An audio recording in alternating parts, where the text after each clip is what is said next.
अस्सलाम वालेकुम जी, मैं हूं कलीम हफीज़ और आज आपके लिए बड़ी अहम खबरें लेके आया हूं। पीटीआई का जो जलसा है उसके हवाले से अपडेट लाएंगे कि क्या पीटीआई को अभी तक परमिशन मिली है या नहीं मिली। उसके अलावा फ़ारूक हबीब ने पीटीआई को छोड़ के इस्तेकाम पाकिस्तान पार्टी ज्वाइन कर ली है।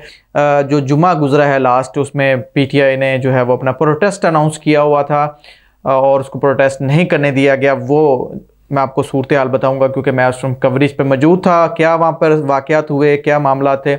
तो सबसे पहले हम जलसे की बात करते हैं कि पीटीआई का जो जलसा है वो अदालत की तरफ से जो है वो डीसी ऑफिस को कहा गया था कि 72 घंटे के अंदर जो है वो इनको परमिशन दें और इनको जो भी जलसा करना है इनको वो लोकेशन दें। तो डीसी ऑफिस को 5 के करीब जो है वो जगह बताई गई थी कि जी हमारी ये जगह है, यहाँ पे हम जलसा करना चाहते हैं, इनमें से कोई भी जगह की परमिशन दे दे। पहले क्योंकि लिबर्टी चौक सिलेक्शन की हुई थी पीटीआई ने, लिबर्टी क्योंकि मोस्टली आपको पता है कि लिबर्टी में ही पीटीआई के लोग इकट्ठे होते हैं, वहीं पे मोस्टली जलसा होता है। लेकिन डीसी ऑफिस की तरफ से जो है वो अदालत में कहा गया कि जी वो सिक्योरिटी पॉइंट ऑफ व्यू से हम जगह नहीं दे सकते। तो अदालत की तरफ से फिर डीसी ऑफिस को कहा गया था कि अगर आप लिबर्टी चौक पीटीआई को इजाज़त नहीं दे रहे तो आज के बाद फिर कोई और जमात भी वहाँ पे जलसा नहीं करेगी। और उसके बाद फिर डीसी ऑफिस ने कहा था कि हमें कोई और जगह ये दे दें तो हम वहाँ पे परमिशन दे देंगे। तो पीटीआई ने वहाँ पे कुछ नाम दिए थे, कुछ मुख्तलिफ जगहों के नाम दिए थे कि जी हमें यहाँ पे परमिशन दे दें। लेकिन डीसी ऑफिस की तरफ से फिर दोबारा रिक्वेस्ट आई कि जी आप 2 और जगह हमें बता दें जहाँ पे आप जलसा करना चाहते हैं। तो पीटीआई ने जो है वो 2 नई जगह जो हैं वो भी दे दी थी और अदालत की तरफ से 72 घंटे का जो था डीसी ऑफिस को था वार्निंग थी कि वो इसको पूरा करें और इनको असाइन करें जगह, परमिशन दें जहाँ पर ये जलसा कर सकें। कल शाम पीर को 72 घंटे मुकम्मल हो चुके हैं और डीसी ऑफिस की तरफ से जो है वो अभी तक कोई परमिशन नहीं दी गई। और जो पीटीआई की जो वकला टीम है वो कल दोबारा अदालत में जा रही है डीसी ऑफिस के अगेंस्ट कि उन्होंने अदालती फ़ैसले को जो है वो नहीं माना और उन्होंने उनको फॉलो नहीं किया और अभी तक परमिशन नहीं दी।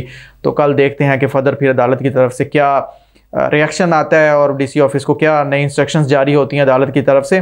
उसके अलावा फ़ारूक हबीब का मामला जो है ये एक बहुत बड़ी विकेट है जो पीटीआई की गिराई गई है। और क्योंकि जितने भी पहले लोग थे वो मोस्टली डिफरेंट पार्टी से आए हुए थे और फ़ारूक हबीब एक ऐसा चेहरा था जो पार्टी का चेहरा था और वो एक तुलबा तंजीम से ऊपर आया था। जो इनकी ISF थी वहाँ उसमें बहुत मुतारिक रहे हैं और उन्होंने बहुत सारे कैंपेन्स में और पीटीआई को डेवलप करने में और यूथ लेवल पे जो है बहुत अपना रोल अदा किया है।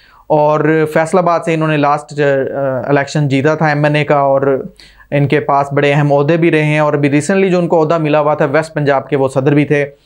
और ये तमाम मामलात को देखते हुए क्योंकि ये एक ऐसा चेहरा था जो यूथ को रिप्रेजेंट कर रहा था और ये विकेट ऐसी गिराई गई है जो कि मेरा ख्याल है कि यूथ पे इम्पैक्ट डालना चाहते थे। फ़ारूक हबीब ने अपनी प्रेस कॉन्फ्रेंस में बहुत ज़्यादा अग्रेसिव हुए पार्टी के हवाले से, बहुत सारे उन्होंने ऐसे बयान दिए जो कि लोग सुन के बहुत हैरान हुए कि इस लेवल पे फ़ारूक हबीब जो है वो जा सकते हैं। क्या ऐसी बात हुई है, क्या ऐसी चीज़ें हुई हैं जो कि वो काफ़ी दिन से गायब भी थे और एकदम अचानक मंजर पे आना और उसके बाद जो है वो इस तरह की बातें करना।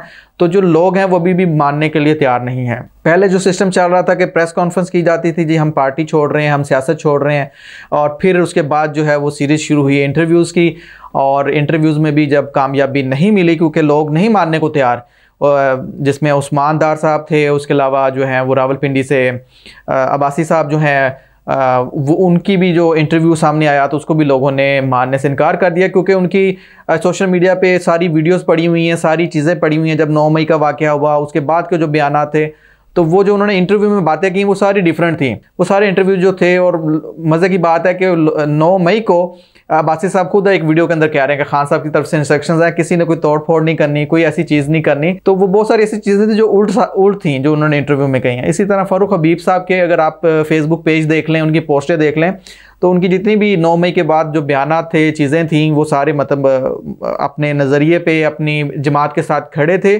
और प्रॉपर्ली रिस्पॉन्ड कर रहे थे। सारे जो प्रोपोगंडा था PDM की तरफ से और बाकी अदारों की तरफ से जो चीज़ें सामने आ रही थी उनको वो रिस्पॉन्ड कर रहे थे। तो अचानक इस तरह अपना माइंड बदलना और माइंड भी इस ग्रेसिव लेवल पे बदलना, तो ये सब लोग जो पार्टी के हैं, PTA के हैं, ओवरसीज़ हैं, वो सब लोग इसको मानने के लिए तैयार नहीं हैं। वो सब समझते हैं कि ये एक प्लान्ड है और ये सारी चीज़ें जो हैं वो करवाई जा रही हैं और उनकी जो बॉडी लैंग्वेज है during interview, during press conference, वो बहुत ही डिफरेंट है। जो उनकी पहले नॉर्मल इंटरव्यूज़ हैं, उनकी प्रेस कॉन्फ्रेंसेज हैं, वो बहुत ही मुख्तलिफ हैं उनसे। तो वाज़े तौर पे जो लग रहा है कि ये सारी चीज़ें मैनिपुलेट करवाई जा रही हैं, लोगों पर प्रेशर किया डाला जा रहा है। अगर हम सर्वे करें इलाके में, लोगों से बातचीत करें, तो वोटर जो है वो वहीं खड़ा है, वो कह रहा है कि हम PTI को ही वोट देंगे, इमरान खान जिसको भी टिकट देगा हम उसको वोट डालेंगे। अब देखते हैं कि इलेक्शन के अंदर क्या सूरत हाल होती है। नवाज शरीफ जो है वो 21 तारीख को आ रहे हैं, क्या वो मोमेंटम तोड़ पाएंगे PTI का? क्या वो एक हाइप क्रिएट करने में कामयाब हो पाएंगे? क्या वोटर को वो तसल्ली दे पाएंगे, उनको वोट में कन्वर्ट कर पाएंगे? ये अब सारी चीज़ें देखनी होंगी। अगर बात करें तो बड़ा एज अ मुस्लिम मुझे बड़ा शर्मिंदगी हुई कि जब PTI ने प्रेस क्लब के सामने प्रोटेस्ट रखा हुआ था और फ़लस्तीन के हक़ में प्रोटेस्ट था, वहाँ मैं कवरेज कर रहा था, वहाँ पे मैं इंटरव्यूज़ भी लिए कुछ लोगों के, तो वहाँ PTI के जो भी लोग आते वहाँ पे प्रोटेस्ट के लिए, और उनको वहाँ से गिरफ़्तार कर लिया गया और ख़वातीन को भी वहाँ पे गिरफ़्तार किया गया। तो इसकी मतलब एज़ अ मुसलमान, एज़ अ इंसान, एज़ अ सहाफ़ी, एज़ अ जर्नलिस्ट मैं इसकी मज़म्मत करता हूँ कि ऐसा बिल्कुल बर्ताव नहीं करना चाहिए था। जब हम एक हमारा मुस्लिम कंट्री इस तरह मुश्किल में है और उसके हक़ में अगर एक जमात आ रही है, वहाँ पे फजलुर रहमान की भी जमात थी और उनके हाथों में भी झंडे थे, उनके हाथों में भी वो उनकी एक स्पेशल फोर्स थी, वो भी वहाँ पे आई हुई थी। तो उन्होंने वो पूरा एरिया वहाँ पे घेर लिया और पुलिस वहाँ पे मौजूद थी, लेकिन वो पुलिस के बावजूद उन्होंने अपनी मर्ज़ी से वहाँ पे लोकेशन डिसाइड की, वहाँ पे प्रोटेस्ट किया।